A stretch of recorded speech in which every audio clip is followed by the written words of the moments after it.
Hello friends. तो आप सभी का एक बार फिर से स्वागत है मेरे YouTube channel nursing with Hrithik में। तो आज के इस वीडियो में मैं बात करूंगा कि जो सेशनल एग्जाम होते हैं उसमें इंपॉर्टेंट टॉपिक से रिलेटेड कुछ बातें कि कौन कौन से यूनिट में क्या क्या इंपॉर्टेंट है वो मैं बता रहा हूँ। सेशनल एग्जाम कैसे होते हैं, क्वेश्चन क्या होते हैं, क्वेश्चन कितने नंबर के आते हैं, इन सारी चीज़ों पर मैं बात करूंगा। तो बने रहिएगा वीडियो के लास्ट तक। तो आज के इस वीडियो में बात करूंगा एनाटॉमी फिजियोलॉजी से रिलेटेड कि कौन कौन से यूनिट में कौन सा टॉपिक जो है बहुत ज्यादा इंपॉर्टेंट है। तो देर ना करते हुए स्टार्ट करते हैं। एनाटॉमी की बात करते हैं अगर हम,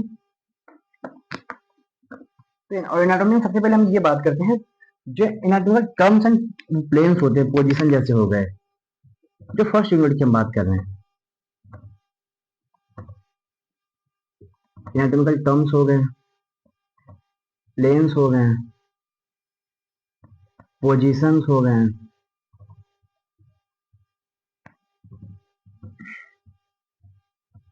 ये जो है आपको ये बेसिक है, ये आपको याद होना ही चाहिए कुछ भी हो जाए। इसको मैं एक बहुत अच्छे से कॉन्सेप्ट समझाने की कोशिश कर रहा हूँ। ये आप देख लीजिए, ये दो चीजें मेरे पास है, ठीक। आप इसको अच्छे से देख सकते हैं। इसमें हम ये बात करते हैं, आप ये देख सकते हैं, ये इसको न्यू मान लेते हैं, बेसिक हमारा उसका, ठीक। अगर आपका जो प्रॉपर नॉलेज ऊपर का, जैसे मान लो कोई घर बनाते हैं, ये न्यू हो गई, ये दीवार हो गई। अगर आपकी नींव कमजोर है तो दीवार चाहे जितनी भी मजबूत हो, कुछ भी हो, अगर नींव कमजोर हो तो वो टिकेगी नहीं, गिर ही जाएगी, ठीक। आप देख सकते हैं इसको। वैसे ही बात करो, अब देखिए ये बोतल है, ये है आपके ऊपर की दीवार पूरी सैनिटाइजर से भरी बड़ी है, सब कुछ है, ये आपकी जबकि छोटी है और कुछ नहीं। तो ऊपर की दीवार मजबूत होती है, क्या करिए, बेसिक ही आपका क्लियर नहीं रहेगा। तो वही मैं बात कर रहा हूँ, अगर आपका बेसिक क्लियर नहीं रहेगा तो आप आगे का जितना पढ़ लें उससे कोई मतलब नहीं है। तो इसीलिए ये आपको क्लियर होना ही चाहिए, या आप कौन चाहिए। जो इनएक्शन टर्म्स हो गए, प्लेन्स हो गए, पोजिशन हो गए, फ्लेक्शन एक्सटेंशन क्या होते हैं, इन सारी चीज आपको याद होनी ही चाहिए।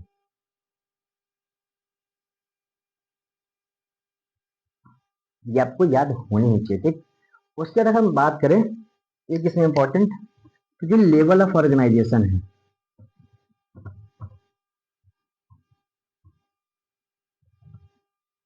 वो आपको याद होनी चाहिए। लेवल ऑफ ऑर्गेनाइजेशन हो गए, वो याद होना चाहिए।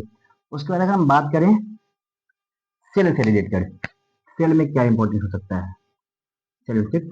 इसमें जो सेल स्ट्रक्चर होता है, सेल स्ट्रक्चर, अब सेल स्ट्रक्चर में जो है आपका सेल को, आपको सेल का स्ट्रक्चर बनाने आना चाहिए। उसके लिए जितने लेवल का सके जो पार्ट होते हैं आपको वो चीजें जरूर आनी चाहिए, ताकि अगर आप कोई स्ट्रक्चर बना के उसको लेवल कर देंगे तो आपका आधा कॉन्सेप्ट क्लियर हो जाएगा। आपको स्ट्रक्चर बनाने आता है, लेवल्स पता है, अगर सेल से रिलेटेड कोई भी क्वेश्चन आएगा तो आप उसको कर सकते हैं, ठीक। उसके बाद बात करते हैं टिश्यू की।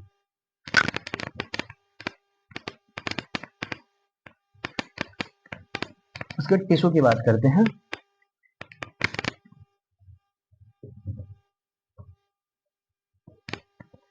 टिश्यू की बात करें, इसमें जो टिश्यू का क्लासिफिकेशन है, जो इसमें क्लासिफिकेशन दी होंगी, एपिथेलियल टिश्यू, ये सब चीजें, स्ट्रेटिफाइड, जियोस्पर्मा, जो भी है वो आपको याद होनी चाहिए। अगर आपको टिश्यू का क्लासिफिकेशन याद है अच्छे से, तो जो आपके टिश्यू से रिलेटेड क्वेश्चन होंगे आपको थोड़ी सी हेल्प में भी कर सकते हैं उसको। टिश्यू का डिफिनेशन भी आपको होना चाहिए। अगर किसी एक टिश्यू की इंपॉर्टेंट की बात करें, कौन सा टिश्यू इंपॉर्टेंट होता है, तो एपिथेलियल टिश्यू जो है आप पढ़ सकते हैं। और ऐसा नहीं है कि एपिथेलियल पढ़े बाकी इंपॉर्टेंट नहीं, आप देख सकते हैं कनेक्टिव टिश्यू हो गया, स्क्वेमस एपिथेलियल टिश्यू, इसको भी आप देख सकते हैं, तो वो भी इंपॉर्टेंट है। बट ये क्लासिफिकेशन आपको जरूर आनी चाहिए। उसके बाद अगर हम बात करें रेस्पिरेटरी सिस्टम में, रेस्पिरेटरी सिस्टम में बात करें अगर हम,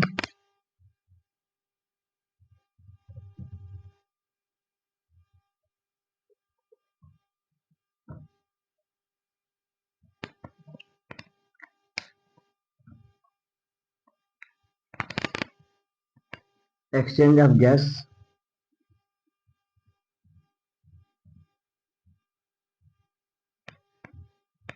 उसके बाद जो लंग्स होते हैं, ठीक। अब लंग्स में क्या क्या इंपॉर्टेंट है,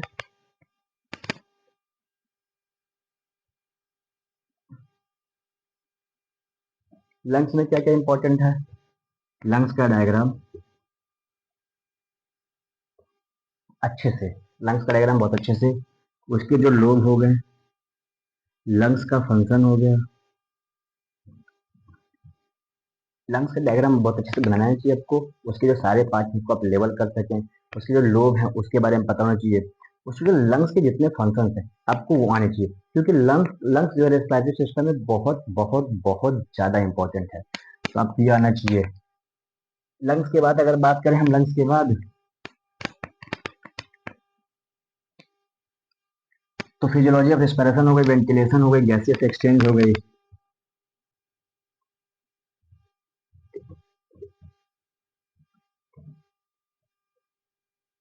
रेस्पिरेशन,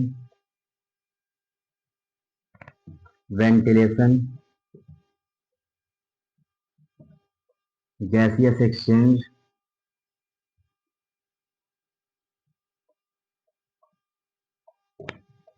गैसियस एक्सचेंज हो गई, regulation of respiration,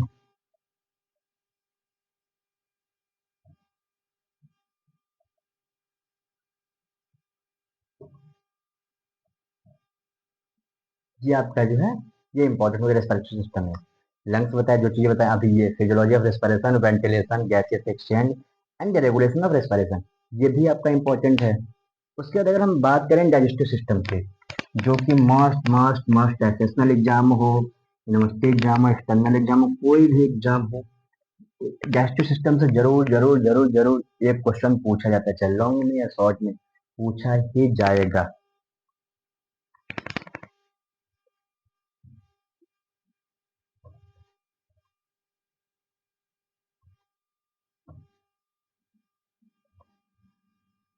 digestive system की अगर हम बात करें तो प्रोसेस ऑफ डाइजेशन, इसका एक फ्लो चार्ट होगा, आप लोगों ने देखा होगा बुक में, इसका जो फ्लो चार्ट है पूरा, जो प्रोसेस ऑफ डाइजेशन का फ्लो चार्ट है वो आपको अच्छे से आना चाहिए, वो बहुत बहुत बहुत इंपॉर्टेंट है। वो अगर आपको याद होगा तो मैक्सिमम क्वेश्चन डाइजेशन के जो है कर सकते हैं उसकी हेल्प के थ्रू, तो आपको बहुत स्टेप वाइज स्टेप याद होना चाहिए। प्रोसेस ऑफ डाइजेशन के बाद अगर हम बात करें part of digestive system,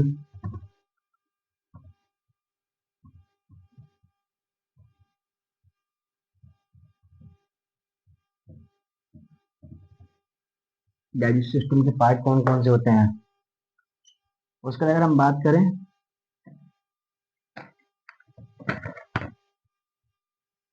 salivary gland,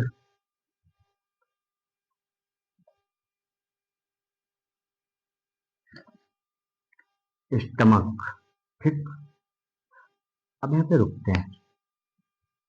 stomach most most important, अब इसे लगा लीजिए, most most most important, stomach बहुत बहुत बहुत ज्यादा इंपॉर्टेंट है। स्टमक में क्या, स्टमक का डायग्राम, स्टमक के पार्ट, स्टमक के फंक्शन, ये बहुत ज्यादा इंपॉर्टेंट है, बहुत बहुत बहुत ज्यादा इंपॉर्टेंट है। स्टमक दे देगा आपको, डायग्राम बनानी आपको आनी चाहिए, उसके डायग्राम को लेबल करने हैं, सिस्टम में कौन कौन से पार्ट होते हैं, उस स्टमक के फंक्शंस क्या क्या होते हैं, वो आपको जरूर जरूर जरूर जरूर मस्त मस्त याद होनी चाहिए, ये बहुत ज्यादा इंपॉर्टेंट है, ठीक। उसके बाद अगर बात करें हम, तो मैं डाइजेस्टिव सिस्टम में एक बार रिपीट कर रहा हूँ, process of digestion, process of digestion आपको याद होना चाहिए, part of digestive system, salivary glands, stomach में मैंने बताया डायग्राम हो गए, पार्ट हो गए, फंक्शंस हो गए, आपको याद होने ही चाहिए। उसके बाद अगर बात करें डाइजेस्टिव सिस्टम में, लीवर,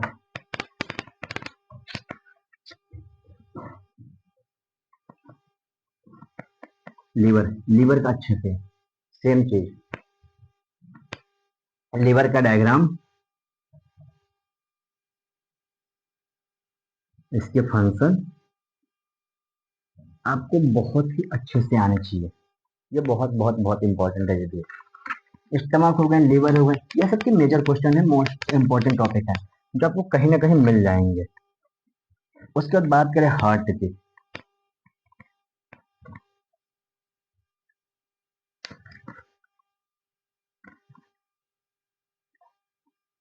सर्कुलेटरी सिस्टम में अगर हार्ट की बात करें,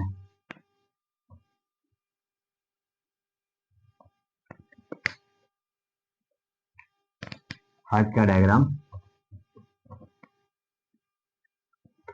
हार्ट का diagram, blood supply, blood supply heart, blood supply, nerve supply, nerve supply, ये मोस्ट मोस्ट पूछा जाएगा। हार्ट का डायग्राम दे देंगे, उसको आपको लेवल करने जो उसके चैम्बर होते हैं हार्ट के, ब्लड सर्कुलेशन मतलब कहाँ से ब्लड निकलती है, कैसे जाती है ब्लड फ्लो में, पूरा वो आपको आना ही चाहिए, वो बहुत ज्यादा इंपॉर्टेंट है। Blood supply, heart supply, systemic circulation, systemic circulation, pulmonary circulation,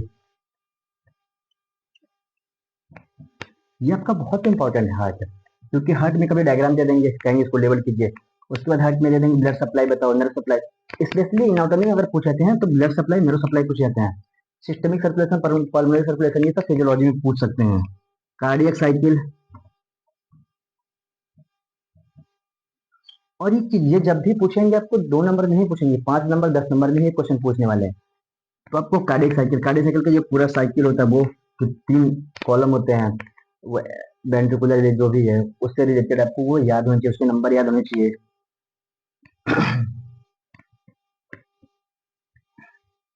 cardiac output,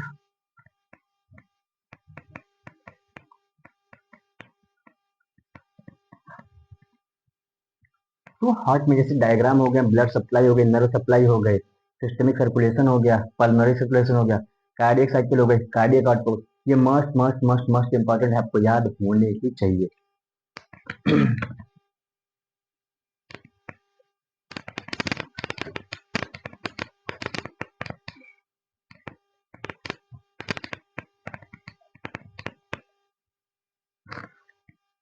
उसके बाद बात करते हैं ब्लड की।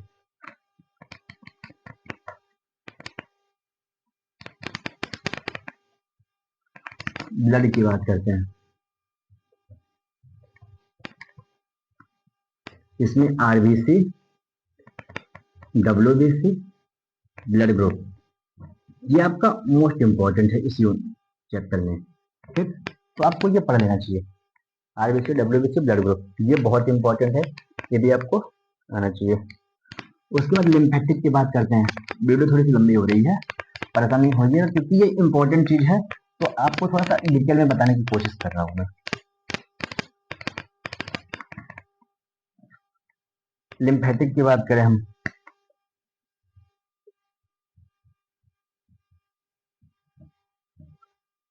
लिम्फेटिक की बात करें अगर हम, lymphatic tissue and organ,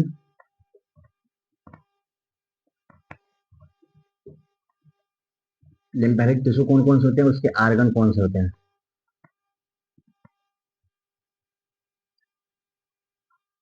अगर लिम्फॉइड आर्गन की बात करूं तो एक है ट्रिक, जो मैं आपको एक शॉर्ट वीडियो में बताऊंगा, लिम्फॉइड आर्गन कैसे याद करते हैं, primary lymphoid organ, secondary lymphoid organ, उसको शॉर्ट वीडियो में ट्रिक के थ्रू में बता दूंगा, बहुत अच्छे से आपको याद हो जाएगा, ठीक।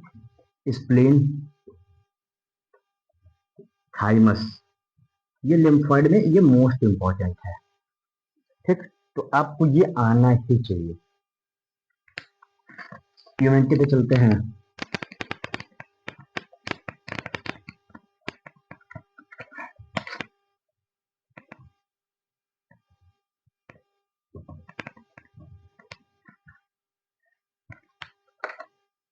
इम्यूनिटी की बात करें तो इम्यूनिटी की जो डेफिनेशन आपको आनी चाहिए, डेफिनेशन इम्यूनिटी होती क्या है, इसके टाइप्स, ये आपको आने चाहिए इम्यूनिटी में, ये बहुत ज्यादा इंपॉर्टेंट है, ठीक, इम्यूनिटी में। उसके बाद हम एंडोक्राइन पे चलते हैं।